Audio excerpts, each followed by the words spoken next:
ყველა ურწმუნოს ღმერთმა უშველოს. ეხლა ამას რაღაც რიტორიკულად ვამბობ თუ როგორ ვამბობ არ ვიცი. რატო?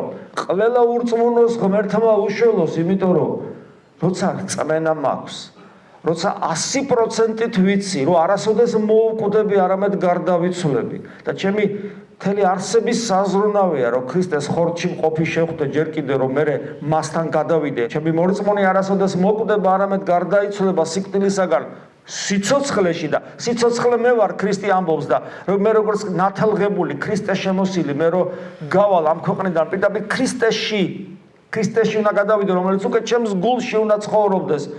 ხედავთ როგორი მისტიკაა, რომელიც სიტყვიერად არ გამოიხატება კაცმარო თქვას ბოლომდე და სრულად და ეს ჩემ ცხოვრებას ავსებს, აბედნიერებს და არა მენტალურად ეხლა ადამიანი რა სისულელებს მოიფიქრებს თავში, ეგრე ხო არ არის, ეს რეალობაა, რომელიც განიცდება გულის მიერ და დასტურდება ცხოვრებით და თავისი ნაყოფებით, შეგრძნებებით, განცდებით, გულისმიერი ხილვით და ზოგ შემთხვევაში უფრო სხვა დიადი ხილვითაც კი და მიუხედავად ამისა, როგორი რთულია ამ სამყაროში არსებული სირთულეების გადალახვა და წარმომიდგენია ურწმუნო ადამიანი, რომელსაც მთელი ეს ბერკეტი, ეს ხერხემალი, ადამიანური ყოფიერების ხერხემალი უბრალოდ გამოცლილი აქვს.